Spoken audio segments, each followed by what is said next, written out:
Banyak pahlawan yang sudah diakui perjuangannya melawan penjajah oleh pemerintah Indonesia.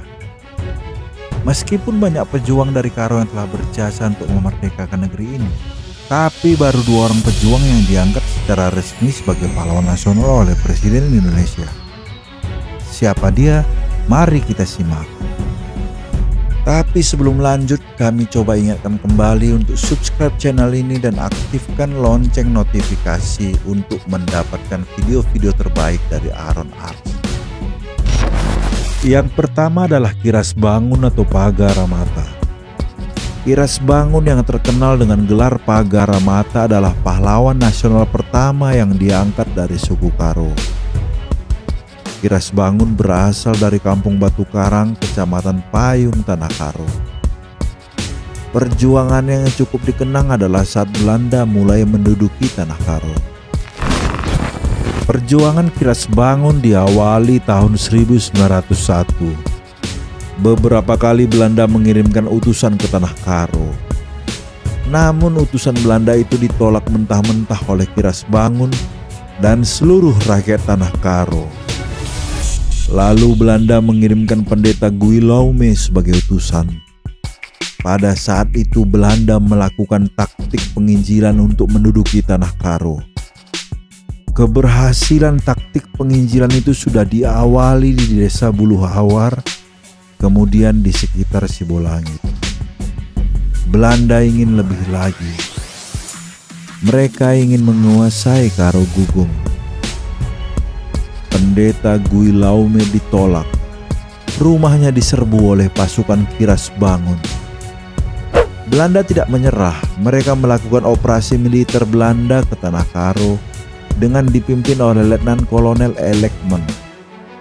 Pasukan Kiras Bangun berusaha bertahan, namun karena kurang dalam amunisi senjata, pasukannya mundur ke Batu Karang. Brastagi dan Kabanjahe tidak bisa dipertahankan. Belanda terus mengejar Kiras Bangun. Mereka bergerak ke Batu Karang. Kampung itu tidak bisa dipertahankan Kiras Bangun dan pasukannya mengungsi ke Dairi. Dia mencoba menyusun kekuatannya di sana. Namun para Sibayak, Raja Urung dan Pengulu semakin melemah. Harus takluk di tangan Belanda. Kiras Bangun merasa tidak punya kekuatan lagi. Utusan Belanda datang dan mengajaknya pulang ke Batu Karang dan menjadi rakyat biasa. Namun janji Belanda itu tidak ditepati. Dia kemudian diasingkan selama 4 tahun di perladangan Riung sekitar 6 km dari Batu Karang. Kiras Bangun meninggal dunia pada tanggal 27 November 1942 di usia 90 tahun.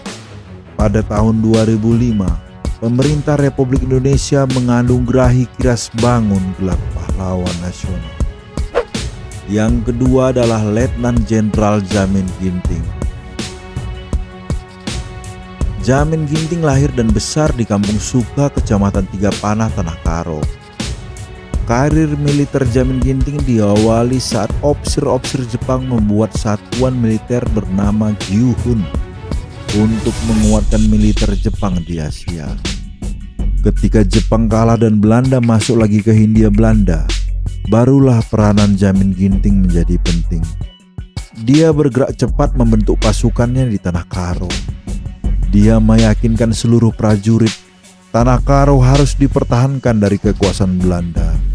Dia menjadi komandan Batalion Tentara Keamanan Rakyat atau TKR di Kabanjahe. Jamin Ginting banyak terlibat peperangan di wilayah Tanah Karo, Langkat, Deli Serdang, dan Aceh Tengah. Peperangan ini terjadi pada situasi mengungsi. Setelah merdeka, Jamin Ginting mendapat perintah dari Jakarta untuk memimpin Komando Bukit Barisan. Pada tahun 1962, Menteri Panglima Angkatan Darat Letnan Jenderal Ahmad Yani menariknya ke Jakarta. Jamin dipersiapkan untuk mengisi pos asisten 2 bidang operasi dan latihan. Jamin Ginting aktif berpolitik di Partai Golongan Karya dan sempat menjadi anggota DPR dari partai itu.